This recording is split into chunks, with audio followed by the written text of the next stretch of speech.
to respond to whatever oh, hi, it's me, to respond to the needs in an emergency situation.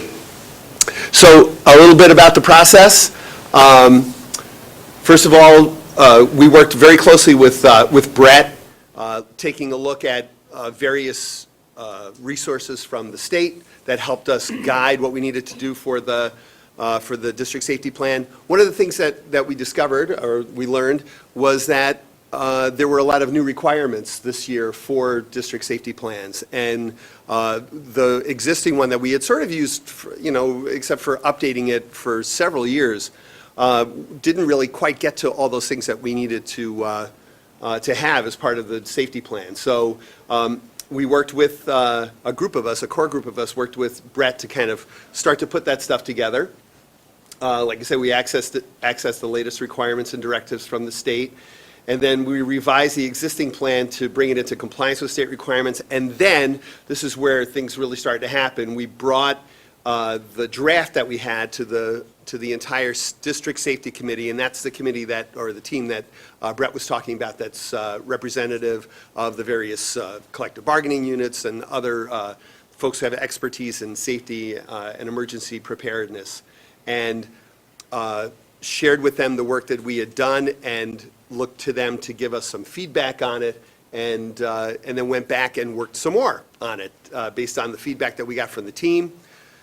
Brought it back again to the team, and that first meeting was in October, and then we had another meeting in December, and then we tweaked it and revised it again, and now here we are today presenting it for public comment and before we finalize it and it goes to the board.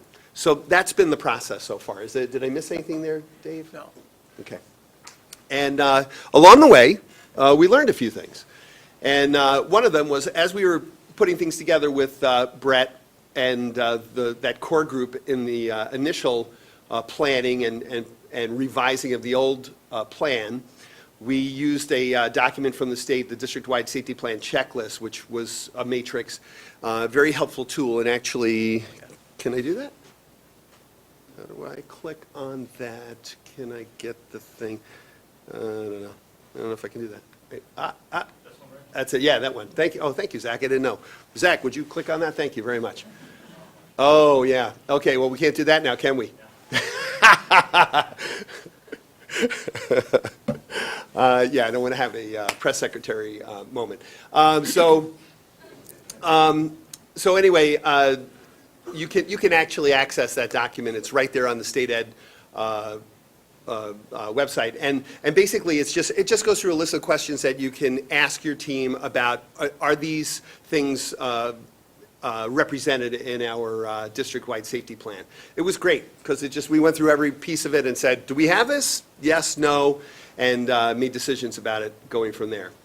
One of the things that we discovered that we really had to change, and this is one of the things that was really new in terms of the requirements, was this requirement that the idea of preparedness in terms of training and prevention for emergency situations. And this is where there's a requirement for mental health and just the teaching of students and adults about things that they can do to prevent emergencies from happening.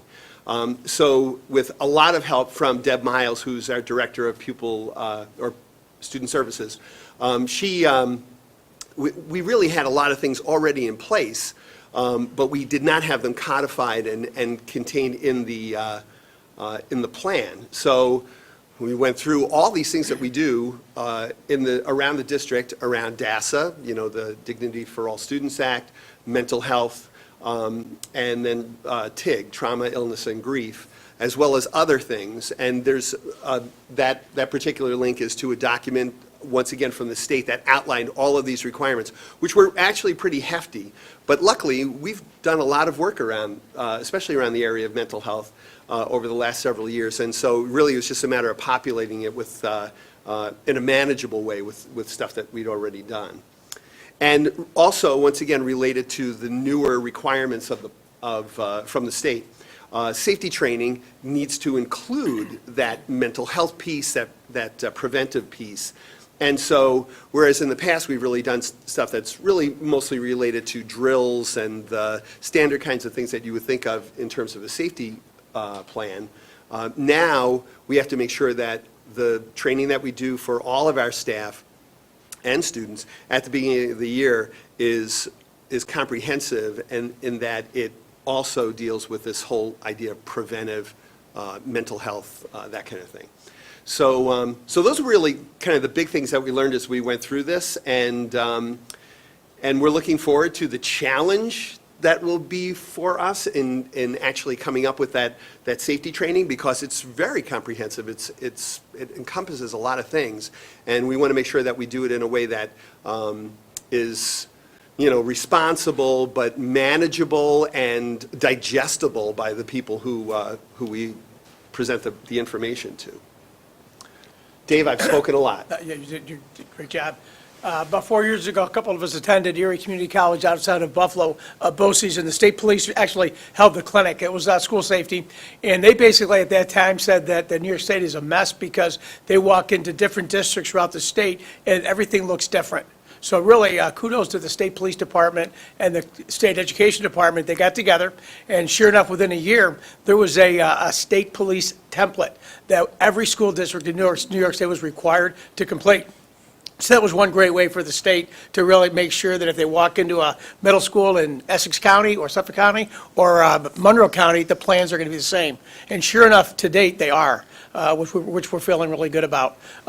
Rich talked about the merging of the mental health and the NASA. We used to have them as separate documents. Now they're all in one document. And I know we're here to talk primarily about the district safety plan, but each building now has a state police approved template as well, about 70 pages, very, very thorough. And I'd like to think that for all 8 of our buildings, we now have consistency, we have common language. If a teacher is traveling from one building to the other, a lot of the language that we're using is going to be familiar to them. And I do want to compliment Brett because last spring, all kinds of documents were coming out of the state ed in terms of mandates effective September 1. And we spent many Monday mornings in Brett's office. And over the last 15 years, ERT has looked differently in this district, large, small, in between. And I got to honestly say, in the last year, we've got more work done. And that's not a discredit to the groups behind us. I think there was just an increased focus and an increased focus on the part of our superintendent as well. So I think we're really happy to find out where we're at. We've got representatives from the high school, middle school, elementary, district office.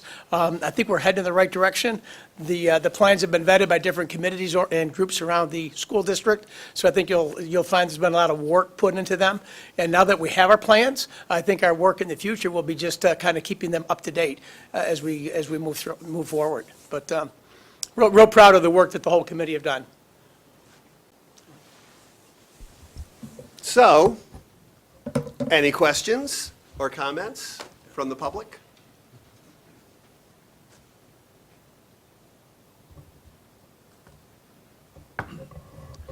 Thank you very much. The quick reference guide has been on the district website for over 30 days, and comments were directed toward District Clerk Karen Saunders to date. Great. Thank you. Thank you. Thank you very much.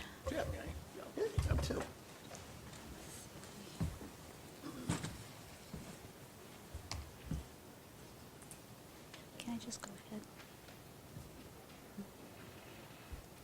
ahead? I'll call the meeting to order.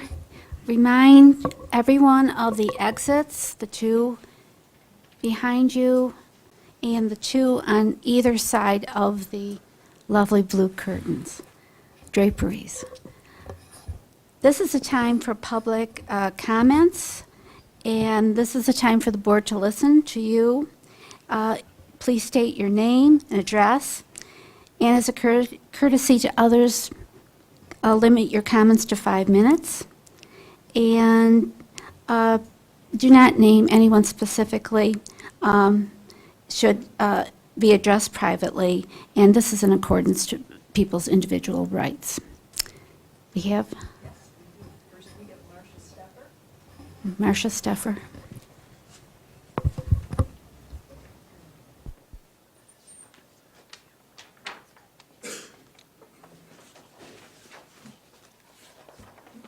I stand before you tonight to represent the faculty and staff of Fairport High School. We're here to show and appreciate for your extraordinary dedication to our community and children. We as a faculty and staff appreciate you advocating for our schools and for the roots of the educational system. Without your leadership and vision, we would not be able to do what we do each and every day. So on behalf of the faculty and staff of FHS, I thank each and every one of you. Thank you.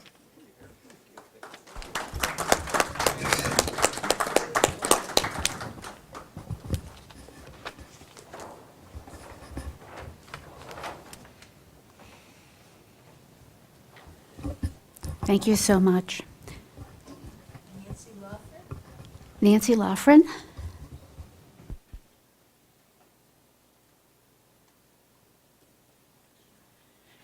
Good evening. My name is Nancy Loughran. I live at 15 Claret Drive, and I'm here representing FACET, which is the Fairport Area Community Education Trust.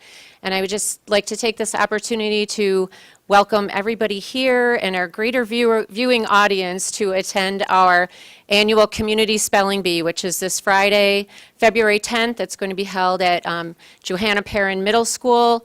Doors open at 6:30 to the public. We're going to have light refreshments available, and the spelling bee will start at 7 o'clock. I hope I can name Dylan Gillette, who will be our MC this year, without precluding any violations of the code. He did a great job last year, and we're happy to welcome him back. Just as an aside, I was in our bank today getting the petty cash that we need for Friday night, and one of the tellers there is a young man who's competing on their team, and he's so looking forward to seeing Dylan, who was one of his teachers. So for us, that's what this is all about. It's making those community connections with our alums, with businesses in the community, back with our educators. So that was just a nice little side note I wanted to share. We also have the JP Minerva DeLand Jazz Club. We'll be providing our musical interludes, and we're thrilled that we can offer them a performance venue, because just as a club, they don't get a chance to perform for the community. Kristen West will be directing them. So this is a very family-friendly event. We've already raised nearly $5,000 in sponsorships, so you know, snow day or not, we would have made that money, so we're thrilled. Just come put a little icing on the cake for us with, you know, the refreshments, and just supporting the teams of teachers as well as community members that are competing this year. Thank you. Thank you, Nancy, and your organization very much. Okay, we'll proceed to the regular meeting with the approval of the agenda. The agenda has addendums A and B. B will be addressed before the executive session. This is the time, if you wish, to have something removed from the consent calendar. I'd like to ask that, based on information that we recently learned, that we remove the 3 field trips, item D, until our next meeting. That's approval of overnight and out-of-state field trips. Peter seconds. We will discuss any discussion about the removal of those items. All in favor? 6-0. Back to the approval of the agenda. Marilyn, I'm sorry. Can I just Sure. for the sake of clarity, I will say that several of us attended a conference at Harris Beach this morning, and that's where the information regarding field trips came to us, and we just feel that we need time to discuss. Digested. So we're back to approval of the agenda with the removal of those items from the consent calendar. So I need a motion for that. Am I correct? Joyce, a second.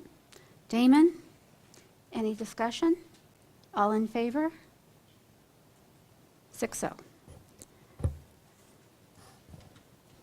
I believe we do not have our student, Sydney. Sydney is not able to be here. Correct, Cindy just emailed me and said that she had another commitment, and she regrets not being here, but looks forward to coming in March.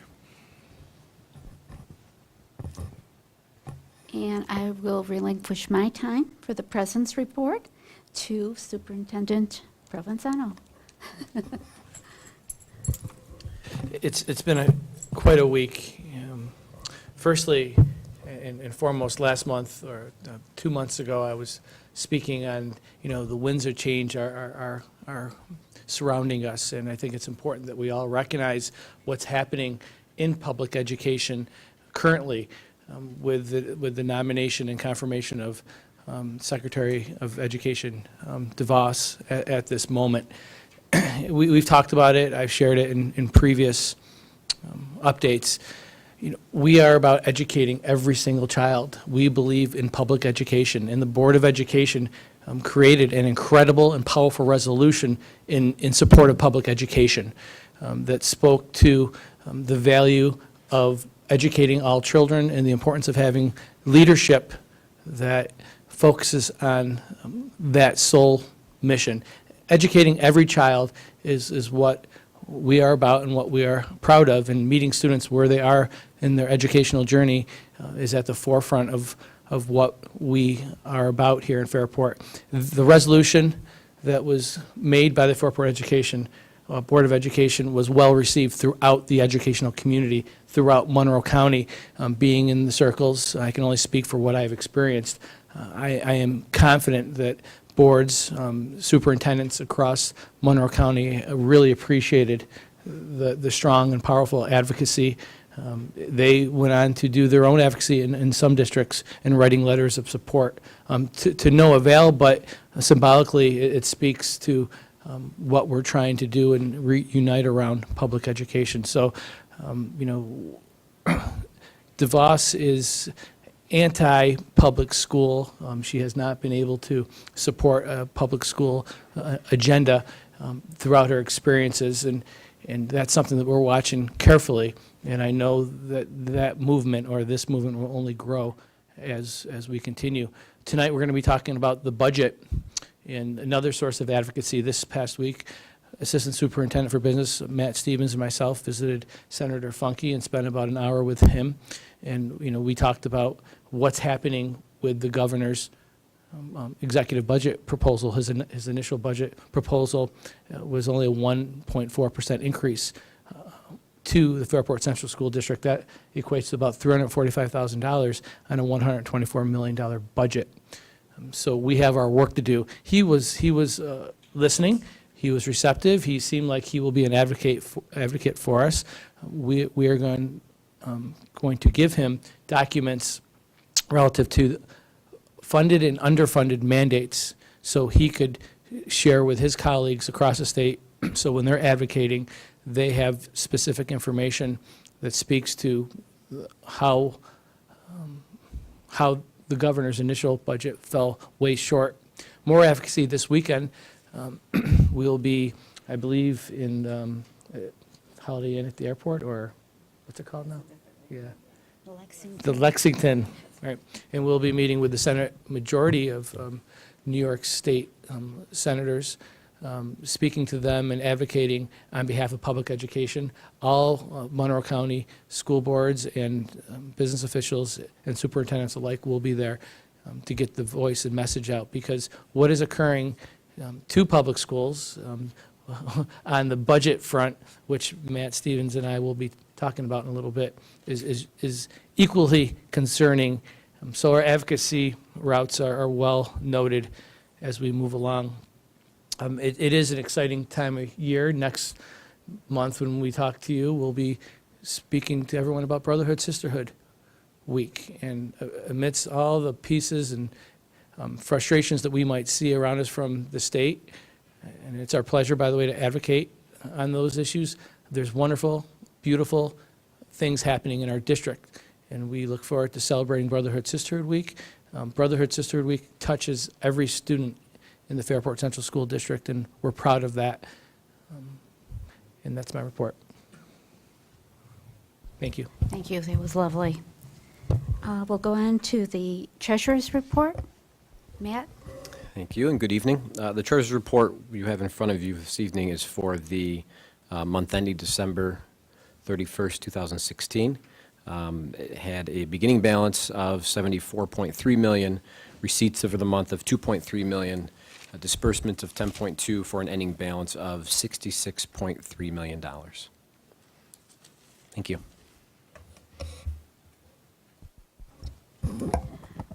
On to the consent calendar. So we're looking at a motion for approval of A, B, C, E, and F. May I have a motion, please? Joyce, second. Marty? All in favor? 6-0.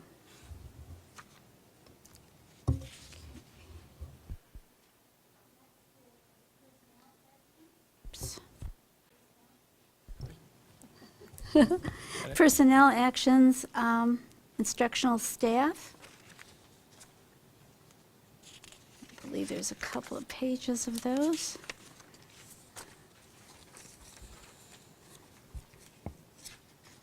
And that includes Addendum A. May I have a motion, please? Peter, second. Marty? Discussion? I just have a question regarding retirements. Is, just curious, there seems to be more retirement notices than usual. Is this a trigger time of year? Maybe. Yeah, that is correct. This is when we're receiving retirements, and there's certain dates that teachers or other staff members, excuse me, alike have to submit for retirement. So that's why you're seeing it clustered. Correct. Thanks. Any other discussion? All in favor? 6-0.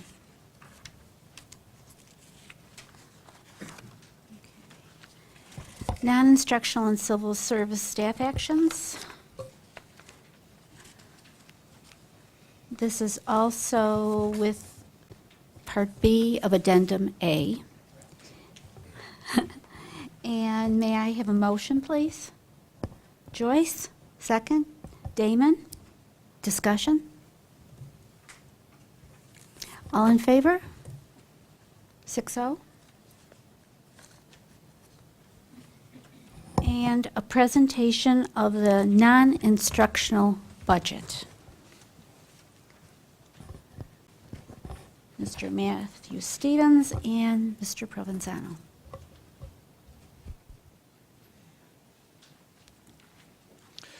Good evening.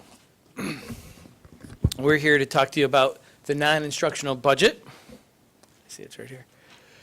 Tonight, we're going to be talking about the governor's proposal for school funding, history of state aid to Fairport and how that directly impacts our budget.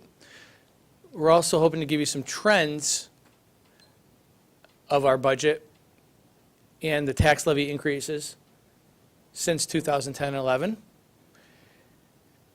We're going to review components of the non-instructional budget so you'll understand how we're allocating dollars or expending dollars in the given areas.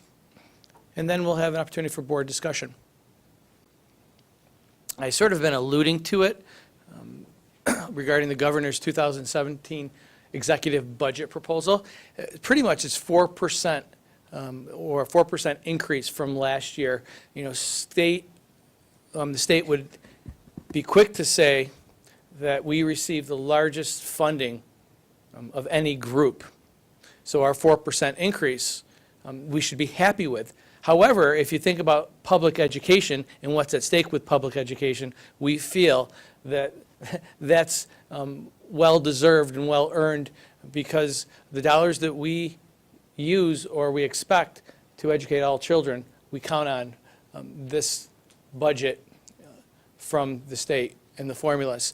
$961 million or a 4% increase approximately. Just to bring it down to, the $761 million in all the formula-based aids. Foundation aid was a total of $428 million throughout the whole state. If you look at Fairport's share of that $428 million, it's $345,000 increase to Fairport, or approximately 1.4% of an increase on our $124 million budget. We are looking at the foundation aid formula, but the governor is proposing to repeal that formula, and that will impact, again, how we are receiving what we think we should be receiving for supporting our schools. $50 million increase in community schools were set aside. On the expense aids that we received, expense-based aids, and that's your transportation costs, your BOCES, and your special ed and building aid, we received $920,000 of an increase for Fairport based upon our actual expenses related to the categories. And that includes a $918,000 increase in building aid from a $29.2 million capital project that is currently underway. There's these pieces called the Fiscal Stabilization Fund grants, $150 million, and I've asked Matt about 5 or 6 times, what does that mean? And no one really knows what those dollars are going to be allocated for at this time, but they're supposed to, as we move along, to define that through the process. So we'll be looking at that closely to see if Fairport is entitled to any of those dollars. And targeted initiatives of $50 million. Do you have a question? Yeah, just a quick question on this slide. So this is all projected at this point. Yes. It's not a done deal, but Right. given these numbers, the $345,000 of foundation aid, and then the $920,000 of building aid, when those dollars are designated for certain spending purposes, correct? Like, it's not just $1.3 million collectively, it's, Right, and that's why when we go through the budget process, one of the board's initiatives was to understand each category and how dollars are allocated for each category. Because once we establish, the dollars in each category, we are committed to spending it in that bucket, if you will. And if we have to do transfers, we have to report it and so on and so forth. But yeah, it's allocated to certain components. Yeah. And also the foundation aid, that's our general operating aid. So that's our biggest piece of the state aid at around $22 million, $23 million approximately. The expense-based aids, as you mentioned, that's the aid, on transportation expenses. We're aided on that the following year. On BOCES expenses in current year, we're aided on that in the following year. So those are aids that are coming in based on our expenses, so essentially are supporting the expenses in future years in those categories, if that helps explain it. Thank you. And as we look at a history of our aid since 2011 and 2012, not 2010, I apologize, 2011, 2012, you could sort of see that there's been a trend from $32 million to $38 million presently, but we were greatly impacted by the gap elimination adjustment, pretty much taking the dollars that were allocated to us and then subtracting these amounts. And since 2010 and 2011, to the present, there's $33 million that is unrealized of dollars that were supposed to be going to our schools, to our children, to our programs, that we have lost. And we will not be getting those back, even though there's been efforts to say that, hey, we should probably put into the formula a way for us to recoup some of these monies, and that's really not going to happen. This was the way the governor was proposing to balance the budget, was to give us the money and then to take the money away with this GEA. Well, last year, we'll get to that piece, but you could see the history of our revenue again. From 2011 to 2012, foundation aid and how it's increased. And if you look at 2011 to the present, the increase hasn't been consistent. You don't need to be a mathematician or a mathematical genius to see that it hasn't been commensurate with the cost of living, the cost of doing business. Again, it's more expensive today to go to Wegmans than it was in 2011, and that is the same premise that we're operating under as well. So just to point out and highlight, if you look at 2011 through 2015, the aid given to us is the top row. The gap elimination takebacks are on the second row for a net of the bottom row. However, last year, the gap elimination wasn't taken away, so that was zero, and they give us a $45,000 foundation increase. Yeah. So, really, they gave us a $45,000 increase last year and just didn't. Well, it became part of the $3.25 million that we ended up getting in GEA last year. Great, we needed it to balance our budget. However, it became part of our operating costs because that was how short we were. So we needed that money, thank you very much. It was our money based upon, how the formula works. And now we're living with the potential shortcomings of the $3.25 million plus. Right, so if you add a column to the right, 17, 18, it's zero again for gap elimination, and the increase Yes. on the top is 345,000. Yes. So instead of having a net increase of $3.5 million, we have a net increase of $345,000. Yeah, So just to clarify. yeah, thank you. And the gap elimination, Albany likes to say they gave us, but what they really did was stop taking it from us. Right. And again, it is. 1 year. Yeah, 1 year. 1 year. Yeah. Well, 2, they gave us a little 1 year. They stopped a little bit on 1 year and finished up the second, but they just stopped taking our money. They didn't give us any money. And if for those who like the visualization of what this looks like on a chart, you could see that, yeah, it looks like, we went down, but look how much we're going up, right? But, that's the GEA being taken away, unrealized foundation aid. I have said this many different times in public settings, that since 2007, since the inception of foundation aid, it hasn't been fully funded, and we haven't realized approximately $75 million that we were supposed to be getting based upon fully funded foundation aid.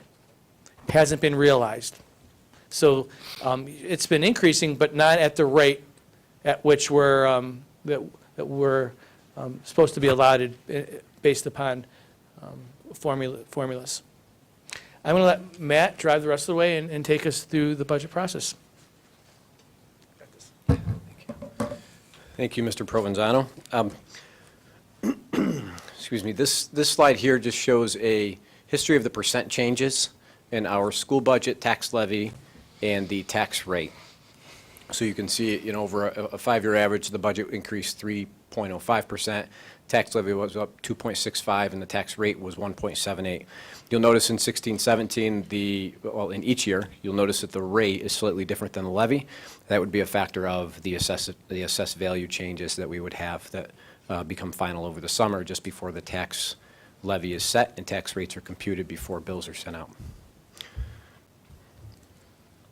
And this is just a visual of the graph. And you can see as of late, it's the tax levy itself in green with the percent change, where you would see it slightly over the 3.49% that we had in 2015-16. It would be because of exclusions. So we've heard about the 2% tax cap or tax levy limit, as the formula suggests that as we calculate it, and that will vary each year depending on the growth in the consumer price index, as well as any exclusions that we have as a district, which are primarily related to debt service and the pension systems, if those qualify in that given year with the percent change in the contribution rate. So again, just a visual of the previous slide in terms of the numbers. So the non-instructional budget. Matt, Oh, can I just ask a question? Obviously, the top line, the graded black line is expenses. Correct. The budget. The green line is the levy percentage change. So what fills the gap between those lines, right? Because we're essentially, graphically, we're spending more money than we're taking in revenues. So what is filling that gap? So the expense increase, I'll focus on the 16-17. So at a 3.4%, close to $4 to $4.5 million increase budget to budget from 15-16 to 16-17.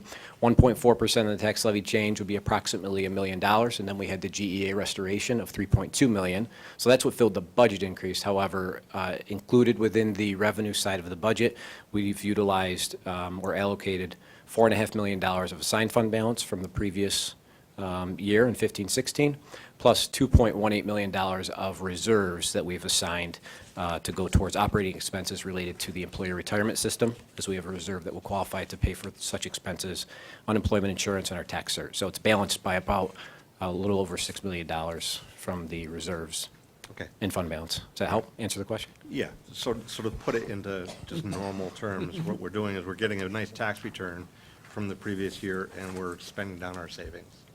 Correct. Okay. All right, thanks.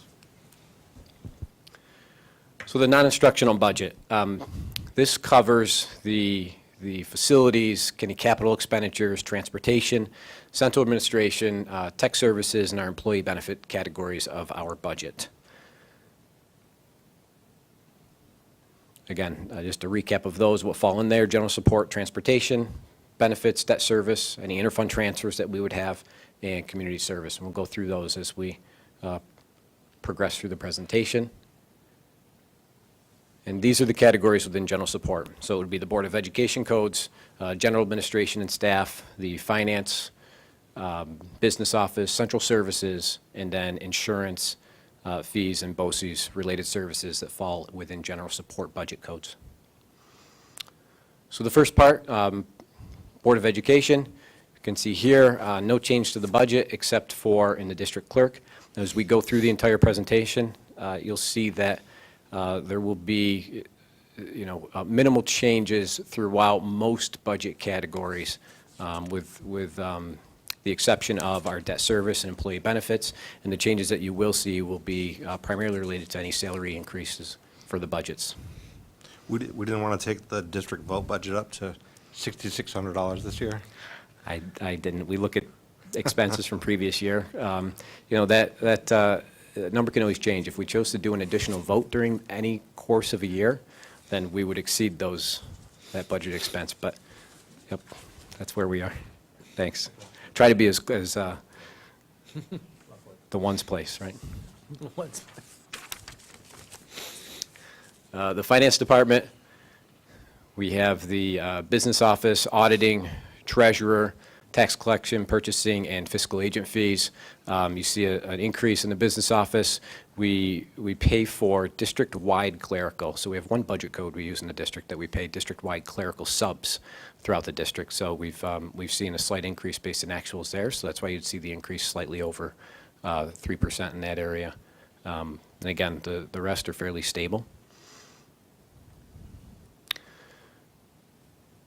Central administration, legal, HR, and public information. So these would be, the central admin, the district office, superintendent's office, our legal expenses, HR department, as well as our public information. Again, you can see the slight increases in these categories. Any legal expenses that we have related to outstanding capital project litigation, we originally pay it out of here, and then we look at the liability reserve at year end to offset that expense. So that would be another piece where we'd be relying on the reserve to pay such expense. So that's what's another area that we originally pay legal services out of, but then look to utilize the reserve to help cover those costs.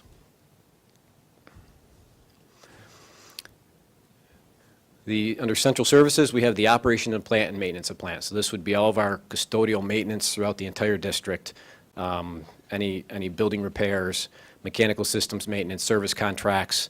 I had a question last night in terms of our phone service. That is encompassed within these budget codes through BOCES.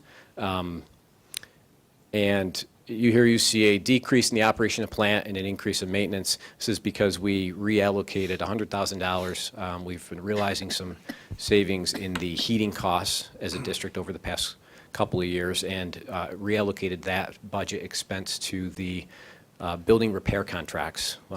Historically, each year, we've analyzed this every year, and we've done budget transfers to take care of any building repairs that exist. And, we just talked about the building condition survey last night, and some of the, as they identified on that, the FAC list items, typically what we can pick up within the general fund budget, should there be funds available. So, we with the large dollar amount of that, anything we can pick up each year, we would look to. So that's why the money was reallocated to that budget category. Matt, as this budget item, has it increased at all due to the construction we have going on in the district? That's all capital project expense. So Right. this is under So, the general fund, I'm saying our maintenance hasn't been impacted by the construction. not the construction, no. Okay. Good question. Then our other central services, central printing and mailing, and then our central data processing and tech services. This is all of the IT department staffing, with about $1.1 million of BOCE services, ranges from, our server hosting, our financial software, our student information system, imaging services such as printing, our special ed software, all of the licensing to those, as well as the support that we'd receive from BOCES for all those software programs, email, several of those areas. The special items would consist of insurance. That'd be our liability, student accident insurance, and our property. We have school association dues, our memberships to Monroe County School Boards and School Boards Institute. We're assessed the sewer and water bills each year, any tax refunds, and our BOCES administrative costs, which would be our share of the BOCES services.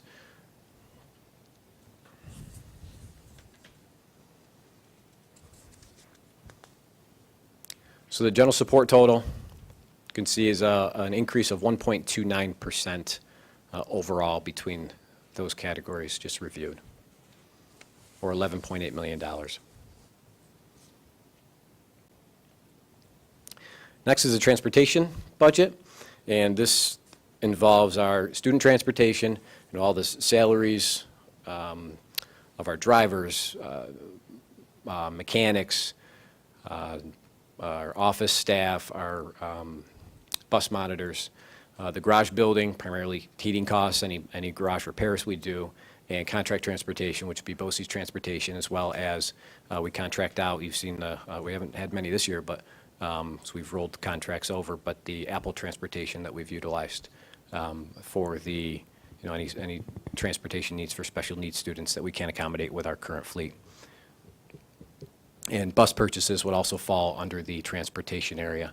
So there's a slight increase in the transportation top-line budget, which would be primarily related to increase in the bus purchase, which we'll get to on a future slide.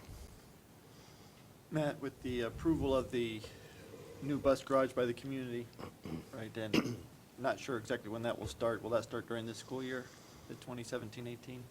The construction? Yes. No, it will not So start it's the following. at the earliest of July of 18.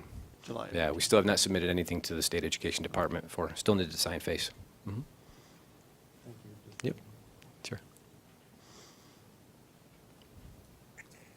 So some of the variables that we look at for transportation, fuel costs, homeless transportation, our private schools, transportation, tutoring, and any special needs transportation requirements we have.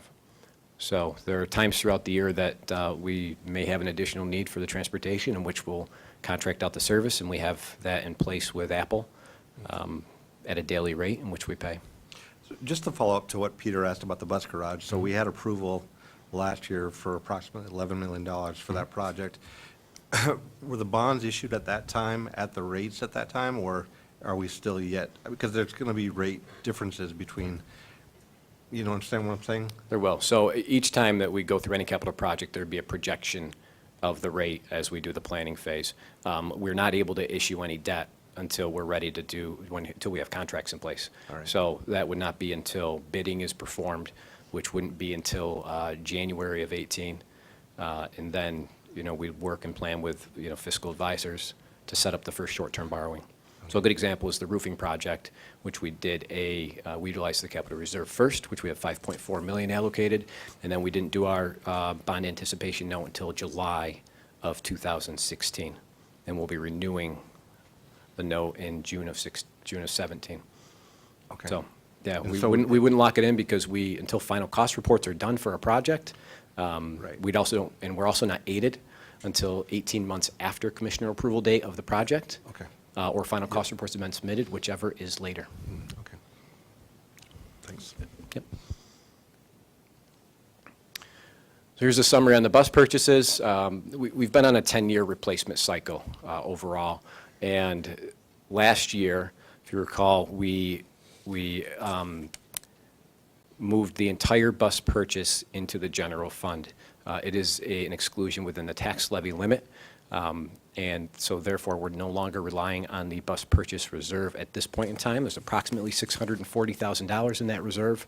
But now it's entirely into the general fund. If we decided to drop this in 17-18, it would only have an inverse relationship on the tax levy limit.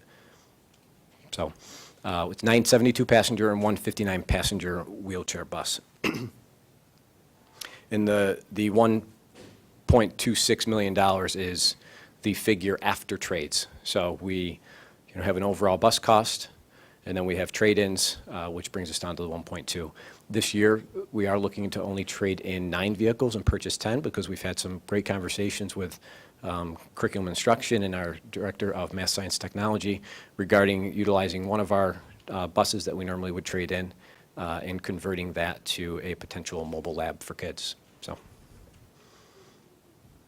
in trades, roughly, we're talking anywhere from maybe $4,000. So we're not getting, it's not like trading in a car after 7 years with 85,000 miles on it where we'll get more money. It's more of a salvage value as we trade these buses that are 10 years old with 120,000 miles on them. So here's the trade allowance I mentioned.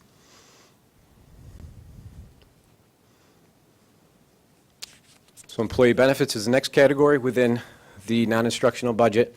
And here you can see the employees' retirement system, the teacher retirement system, our health and dental, and then other benefits. The health and dental, you can see overall, it's the largest increase. That's based on an estimated 14% increase in our healthcare expenses.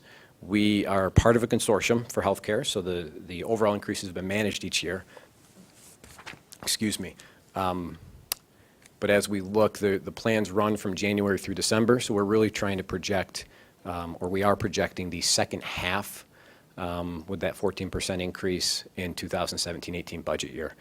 We continue to monitor, as of right now, we only have the January bill in, so we continue to monitor the February billing, March billing, as we prepare to have the budget proposed for adoption. And other benefits would include disability, unemployment, our life insurance, workers' compensation. We have a decrease in workers' comp, which is why you would see a slight decrease there in the other benefit category, and that's based on claims experience. So we're also part of a consortium for that, but it is looked at each district in terms of your claims, and that would be we do have a slight drop for next year for workers' comp. In the teacher retirement system, it will be seeing a 9.8% contribution rate, so that's why you see the decrease in the teacher retirement system, and that's a factor of our salaries. So that would be our employer contribution rate as a percent of all of the instructional salaries that we have in the district, and that would be our cost. So I was just touching base really quick on the rates utilized in the previous slide for calculating the retirement system. So the ERS, the employee retirement system, is anticipated to stay approximately the same at 15.5, and the teacher's contribution rate is estimated to decrease to 9.8. The previous slide, as we were preparing budget, this 9.8 just recently came out within the past week, and the previous slide at this point in time is looking at approximately 10.5 because that was the original range. That was the high end of the original range that was originally estimated at the state level. So we'll continue to monitor that as we finalize instructional salaries and ensure that we're utilizing the 9.8% for the projection. The rates are based off of the cumulative salaries that we have. Yes. Okay. For instructional salaries, yep. The rates are, the dollar amount is calculated multiplying this rate by the salaries and instructional salaries. The rate's set by the state. And then interfund transfers. Transferred to debt service, that's really simple. It says transfer to debt service, but this really is our debt on our outstanding bonds, the principal and interest payments we have. So you see a large increase here. And if you recall back to when Mr. Provenzano was talking about the state aid, we had building aid increase of $980,000, or I'm sorry, $920,000. And that would be because we have our first principal payment on the $29.2 million capital project. So that's estimated at $1.9 million in the principal to be paid for with the state building aid, as well as through an exclusion on the tax levy limit, which would increase the amount we're able to raise through the tax levy. So the CPI came in at 1.26% as our tax cap growth, and then we go through the calculation utilizing our debt, which the $6.7 million would play into our exclusion for the tax levy limit. So the balance of that would be raised through the tax levy. So the $920,000 increase in building aid is a refund or rebate essentially based off of this 4.9 million from last year? Is that? No, based on the increase. Okay. So we're still receiving building aid on the $4.8 million. It's actually based on all of the projects that have been submitted for the final cost reports. Okay. And over the years, the debt is matched up to the building aid's matched up to flow with the debt. So our our building aid will be increasing by $920,000 approximately. Okay. That assumes we have final cost reports in by December of 2017 for that project, for the first phase, the roofing portion of the project. All right. Yep. So it tries to match up. So if we looked historically, we'd see that the building aid has been fairly constant, up and down slightly, but not with a $920,000 increase. Then our transfer to the special aid fund. This is, each year we have this transfer. This is the district's 20% local share of the special ed summer school and Rochester School for the Deaf expenses that we have each year. So what will be expended in this code will be what is actually transferred to the special aid fund. And we have a 20% share, and we receive aid on the remainder. And then the transfer to the capital fund for facilities improvement. This has been we're allotted $100,000 capital transfer to pursue a building project that is building aid eligible.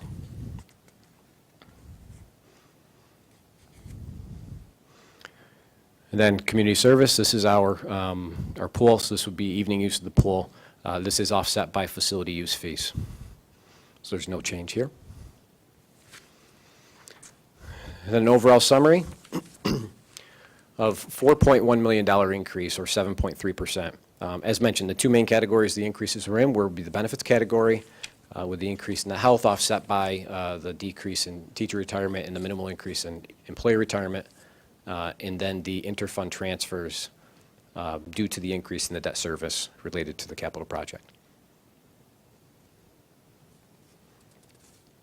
And just some upcoming dates. So we have draft 1 in revenue support in March, and the budget adoption scheduled for April 4th, our public hearing, and then the budget vote the third Tuesday in May, May 16th. Any questions? Okay, thank you. Thank you, Matt.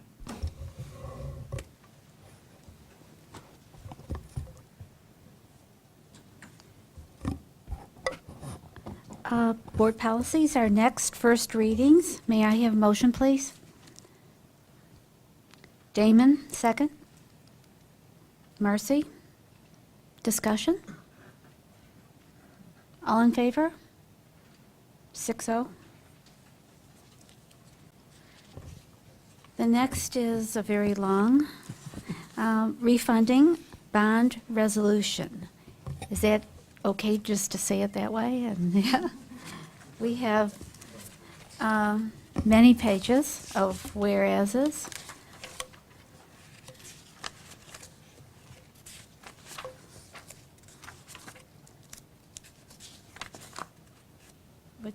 brings us to page 11. May I have a motion for that? Joyce, second? Pete? Discussion? So I was impressed with the new title, Chief Fiscal Officer, that you now hold. I assume that's you. Oh, Right. But Thank you. we did go back and forth. I just want to clarify, Matt and Brett, the logistics behind this renewal, and I understand the purpose, the concept, and I approve of what it's doing, but just the mechanics of this, I mean, is this a refinance, if you will, or what is actually happening? So essentially, yes. It essentially is refinancing some of our current outstanding debt that we have. It's called a debt refunding. That's the term in the municipal world that we work with. And we work closely with our financial advisors and bond counsel as we, they analyze the debt, the current outstanding debt we have, look at any bonds that are callable, and analyzing rates in terms of when we can actually refinance or refund that debt. So that's what this is, looking at debt from 2009 and refunding approximately, you see, only 5.6 of the 6.8 that's outstanding. So, and we have a savings over the course, the remaining 13 years of that debt. Okay. So essentially, we're refunding the old debt, capping it off, and then taking out new debt at a lower Correct. rate. Yeah, so it would go into an escrow account to pay off the old debt.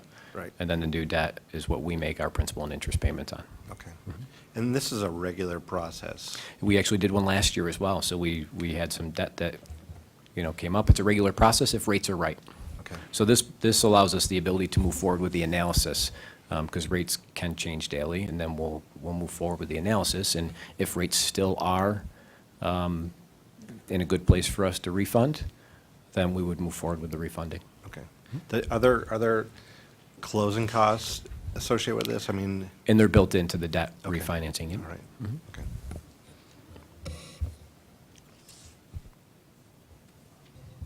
Thanks. All in favor? 6-0. Okay, so this is the salary increase for nurses effective January 1st, 2017. May I have a motion, please? Joyce? Second, Marcy? Discussion? All in favor? 6-0. And is this where we have, yes, this is where we have addendum B, the resolution, a 9/13 examination. May I have a motion, please?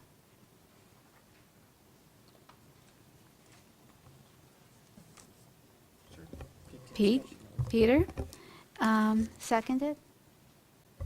Marcy? So why are we doing this one before executive session? I guess it's generic at this time. It wasn't relative to executive session. Oh, we're not learning any more about this because No. right now there's no detail in here. We're just going off of. It's outside of our past understanding of this particular situation, and what we're talking about in executive session is, it's important, but not directly related to this. Okay. I mean, If I can, My comment is I thought we Clarify. already had this in place. yeah. This is placed, but we're formalizing it for our process. And we need to do that? That's why it's, yes, Okay. correct. So I Yes, sir. thought it was Yes. this for another Nope. situation that arose. I Nope. apologize. Nope. So, yes. Yep. Any other questions? All in favor? 6-0.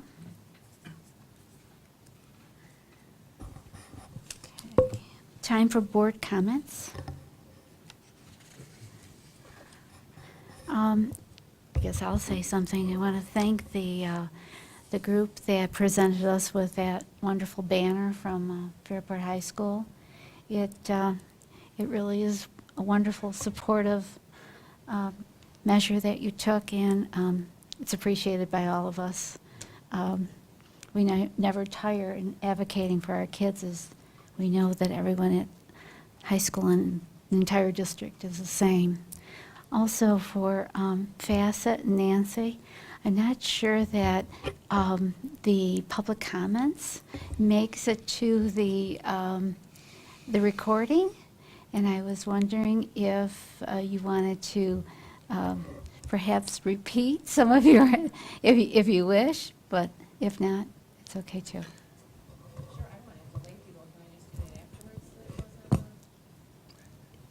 We're going to proceed to an executive session. Okay, thank you. Okay. Any other comments? I'll never pass an opportunity to make a comment.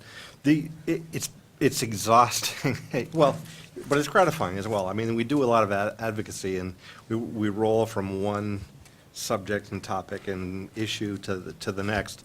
The resolution we put out was a collective all-in, right? We hadn't, it was easy to write.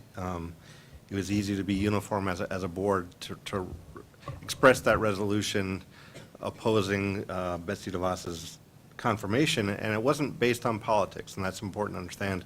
We got some feedback that was really very partisan in terms of thinking that this was really a statement around an election. It had nothing to do with that, in spite of all of our personal opinions. It was really based on the qualification and track record that Betsy DeVos had, and her lack of understanding of public education and of higher education, which she's now in charge of, right? So, but before that, we opposed Arnie Duncan, and we opposed John King as well, for different reasons, but we were in opposition to those as well. So I just wanted to clarify, or just solidify, that it's not a partisan objection to what's happening. It's purely based on what we feel is best for kids and best for Fairport. So with that, that's done. That's a done deal. It kind of played out the way we thought it would. So now we go into advocacy mode for, policies, and the immediate next step is around funding.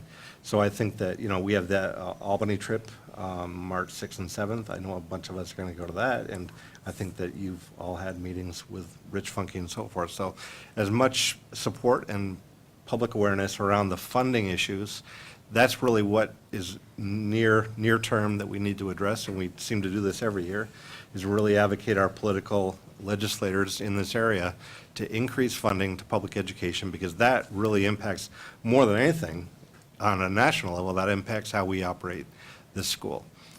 So any support is very appreciated. Anyone else?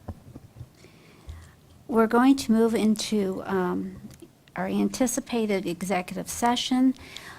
When we return to regular session, public session, we will not be doing any action or votes on any type of, so give you notice. So can I have a motion to move into executive session, please? Joyce, second? Damon? Discussion? All in favor? All in favor? 6-0.